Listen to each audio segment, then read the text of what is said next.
الحمد لله الحمد لله وكفى وسلام على عباده الذين اصطفى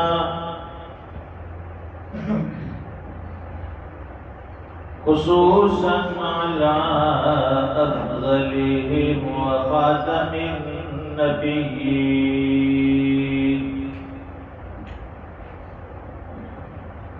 محمد الأمين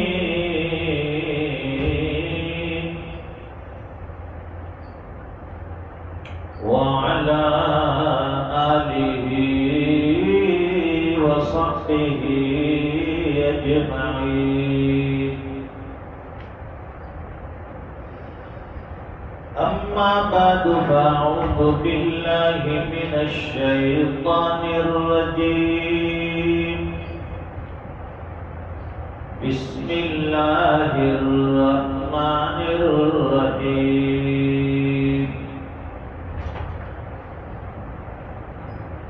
يا أيها الناس إن وعد الله حق فلا تغرنكم الحياة الدنيا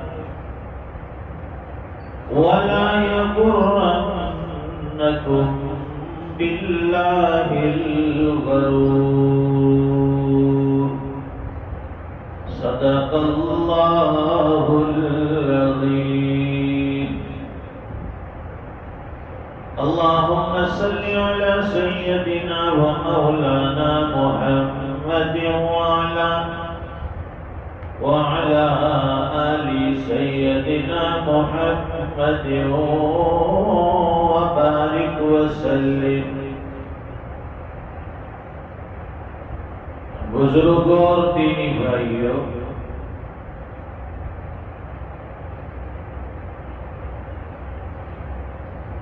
دنیا کا ہر انسان یہ جانتا ہے اور مانتا بھی ہے کہ دنیا عارضی ہے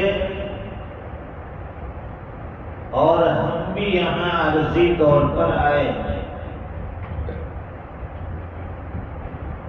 نہ یہ دنیا ہمیشہ رہے گی نہ ہم یہاں ہمیشہ رہیں گے.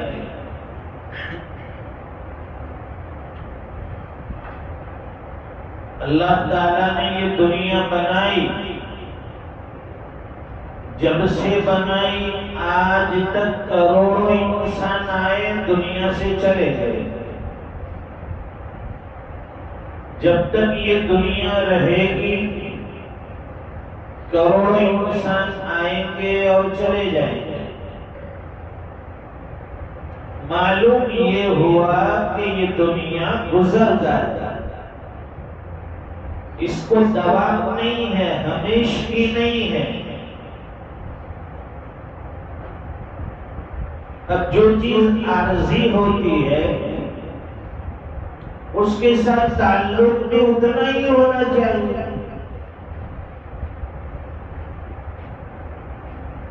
عارضی چیز کے ساتھ تعلق اتنا ہی ضروری ہے جتنا دنیا سے. مثال کے طور پر ہم لوگ جب ایک مکان بناتے ہیں اس مکان کے اندر ایک بیٹھک روم ہوتا ہے، ملاقات کا کمرہ، سٹنگ ایریا. ایک ہوتا ہے ڈائننگ روم، کھانے کے لیے پینے کے لیے.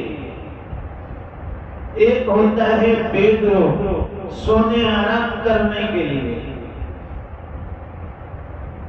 ایک ہوتی ہے لائبریری چھوٹی سی، ایک ہوتا ہے بچوں کے کھیلنے کا روم.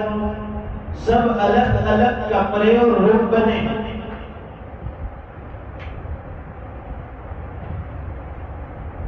یہ سارے کمرے تو بنے ہیں اس میں، لیکن اگر اس مکان کے اندر بیت الخلا نہ ہو، واش روم نہ بنایا جائے، تو وہ مکان نامکمل اور ادھورا سمجھا جاتا ہے کہ بھئی اس میں سارے کمرے بنے ہیں، سب روم بنے ہیں، بیٹھنے کا کمرہ، ملاقات کا کمرہ، کھانے پینے کا کمرہ، بچوں کے کھیلنے کا کمرہ، آرام کا کمرہ، سب کمرے بنے، لیکن اس میں واش روم نہیں ہے، بیت الخلا نہیں ہے، تو اس گھر کو، اس مکان کو نامکمل کہتے ہیں۔ اس لیے کہ مکان کے اندر بیت الخلا بھی ضروری ہے، ضروری تو ہے، لیکن یہ اتنا بھی ضروری نہیں ہے کہ انسان اس کے ساتھ اپنا دل لگا بیٹھے۔ بیت الخلا آدمی کیوں جاتا ہے؟ اپنی ضرورت سے فارغ ہونے کے لیے۔ وہاں جب فارغ ہو جاتا ہے، اس کے بعد اسے کہو کہ 5 منٹ اور زیادہ بیٹھ، تو کہے گا کہ نہیں، یہاں بیٹھنے کی مجھے ضرورت نہیں ہے، میری ضرورت پوری ہو گئی، فارغ ہو گیا، جلدی سے نکل جائے۔ تو آدمی بیت الخلا سے کبھی دل نہیں لگاتا، ضرورت کی چیز ہے پھر بھی اس کے ساتھ دل نہیں لگاتا۔ اسی طرح سے یہ دنیا ہمارے لیے ضروری ہے۔ دنیا کا ساز و سامان چاہیے، مکان بھی چاہیے، دکان بھی چاہیے، مال و دولت بھی ضروری ہے، اسباب معاش اور معیشت دونوں ضروری ہے، ہمارے لیے سب چیزیں ضروری، لیکن فرماتے ہیں کہ یہ ضرورت کی چیز ہے، دل لگانے کی چیز نہیں۔ اگر اس میں دل لگا بیٹھو گے تو فرماتے ہیں کہ دنیا میں دل اٹکا رہ جائے گا۔ مولانا روم رحمت اللہ علیہ نے بڑی اچھی مثال سے اس کو سمجھایا۔ مثال کے طور پر ایک کشتی ہے پانی میں چلنے والی۔ اب یہ پانی کشتی کے لیے ضروری ہے، بغیر کشتی کے، بغیر پانی کے کشتی نہیں چلے گی۔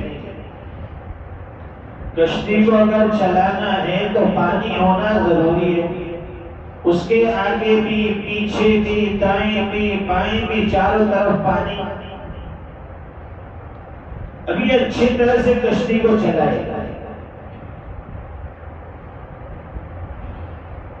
لیکن فرماتے ہیں کہ جو پانی کشتی کے لیے ضروری ہے، جب تک وہ کشتی کے نیچے ہے اس وقت تک اس کے لیے فائدہ مند ہے، لیکن جس دن یہ پانی بجائے کشتی کے ارد گرد چاروں طرف ہونے کے کشتی کے اندر داخل ہو گیا، جس دن یہ اندر داخل ہوا وہ کشتی کو ہلاک کر دے گا۔ آپ اندر زیر کشتی پشتی است، آپ در کشتی ہلاکے کشتی است۔ مولانا روم رحمت اللہ علیہ فرماتے ہیں کہ یہ پانی کشتی کے لیے ضروری ہے، اور اس کے آگے بھی ہو، پیچھے بھی ہو، دائیں بھی ہو، بائیں بھی ہو، یہ کشتی کو چلائے گا۔ لیکن جس دن یہی پانی کشتی کے اندر داخل ہو گیا اور کشتی کو ہلاک کر دیتا ہے، تباہ و برباد کر دیتا ہے، اسی طرح یہ دنیا انسان کے لیے ضروری ہے، لیکن یہ دنیا انسان کے جب تک یہ چاروں طرف ہوگی انسان اس سے فائدہ اٹھائے گا، اس کی زندگی کی کشتی چلے گی۔ لیکن جس دن یہ دنیا کا ساز و سامان انسان کے ارد گرد ہونے کے بجائے، اس کے چاروں طرف ہونے کے بجائے اس کے دل کی کشتی میں داخل ہو گیا، جس دن یہ دل کی کشتی میں داخل ہوگا انسان کو ہلاک کر دے گا۔ ہائی دنیا، ہائی دنیا، انسان نہ جی سکتا ہے نہ مر سکتا ہے، اس دنیا کے پیچھے دیوانہ ہو جاتا ہے۔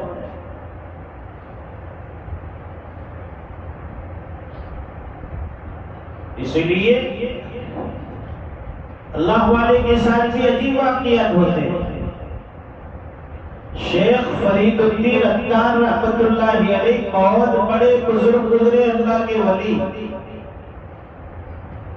ابتدا میں بہت بڑے تاجر بزنس مین تھے۔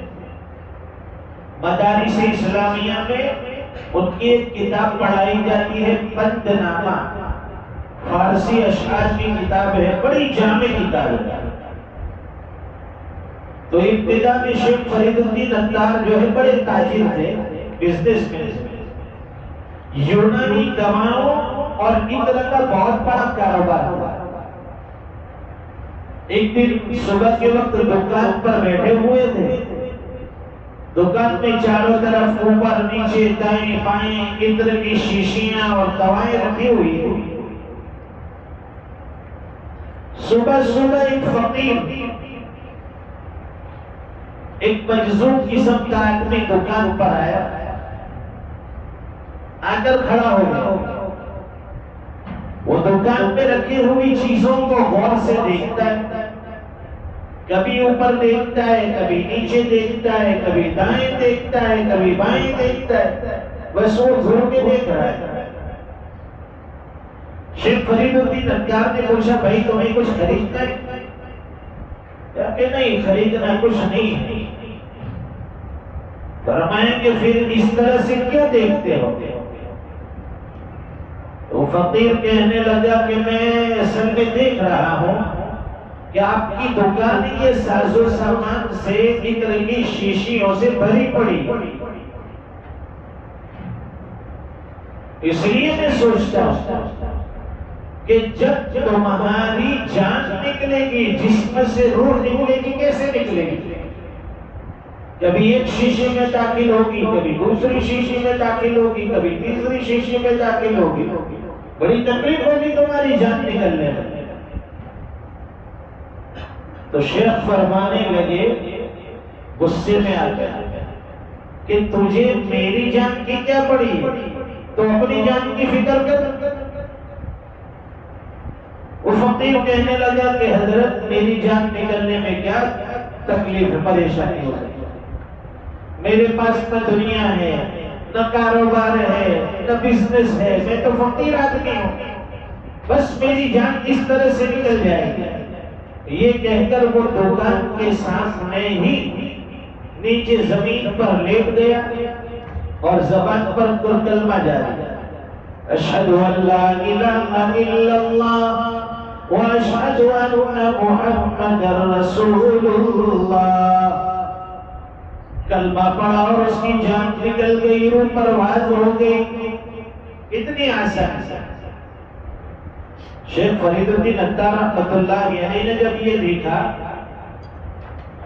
کہ کتنی آسانی کے ساتھ اس آدمی کی روح نکل گئی ہے، کوئی تکلیف پریشانی نہیں ہوئی، اور میرے چاروں طرف تو دنیا پھیلی ہوئی ہے، کاروبار ہے، بزنس ہے، دنیا میں دل اٹکا ہوا ہے، بس یہ بات دیکھنی تھی، دل پر چوٹ لگی، فوراً سارا کاروبار بزنس چھوڑ دیا، اللہ اللہ میں لگ گیا،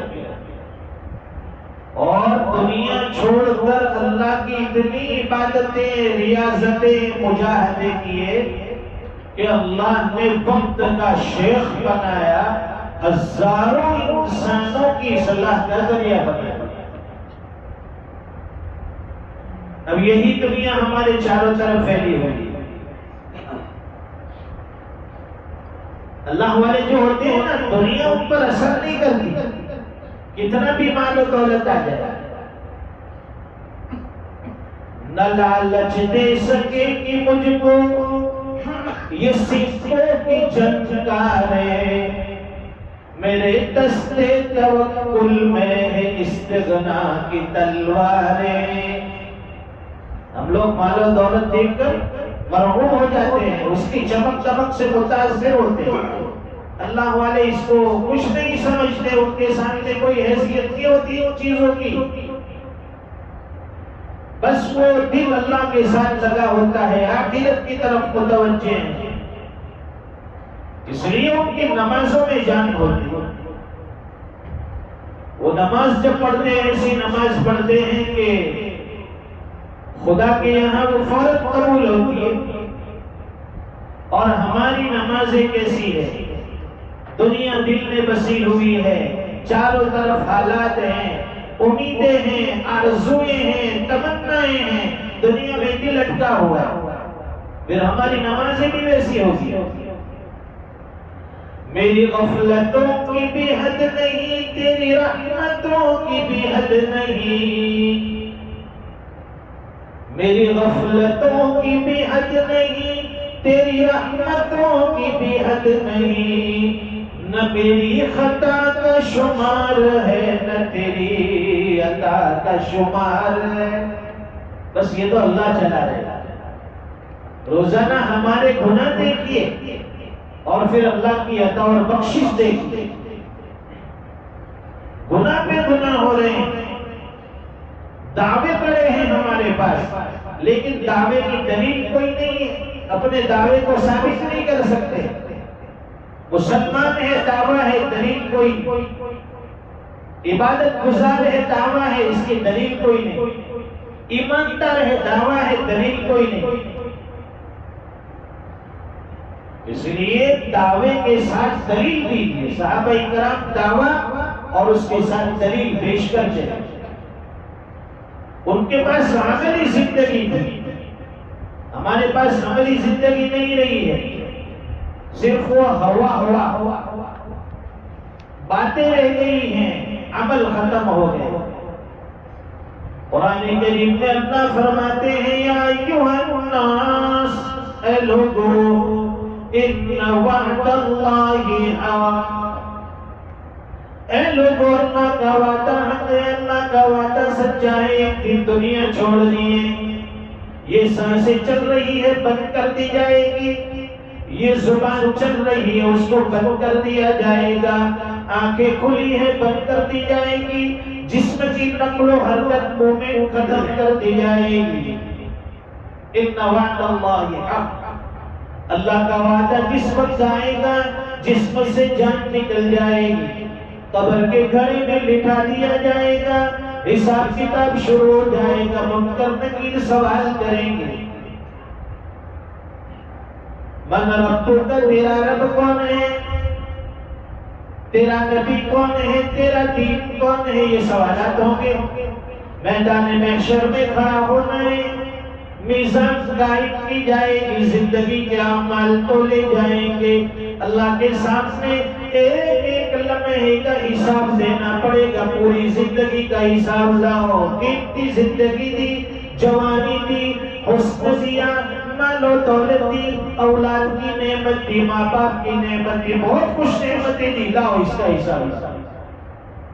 یا ایھا الناس ان وعد اللہ حق فلا تغرنکم الحیاۃ الدنیا، کہیں یہ دنیا کی زندگی تمہیں دھوکے میں نہ ڈال دے، اس کی چمک دمک کہیں تمہیں مرعوب نہ کر دے، اس کے دھوکے میں نہ آ جاؤ، اس کے پیچھے بھاگنے والے مت بنو، دنیا کے پیچھے جتنا بھاگو گے دنیا آگے چلی جائے گی۔ وَلَا يَغُرَّنَّكُم بِاللَّهِ الْغَرُورُ، اور وہ دھوکے باز یعنی شیطان کہیں تمہیں اللہ سے دھوکے میں نہ ڈال دے۔ اللہ تعالیٰ کہیں سنی باتوں پر عمل کی توفیق عطا فرمائے۔ انشاءاللہ اس پر مزید گفتگو آئندہ مجلس میں کریں گے۔ اللہ تعالیٰ ایمان کی حقیقت سمجھا دے، اسلام کی حقیقت سمجھا دے، اور اللہ تعالیٰ زندگی اور موت کی حقیقت سمجھائے، دنیا اور آخرت کی حقیقت ہمیں سمجھا دے۔ وآخر دعوانا الحمدللہ رب العالمین۔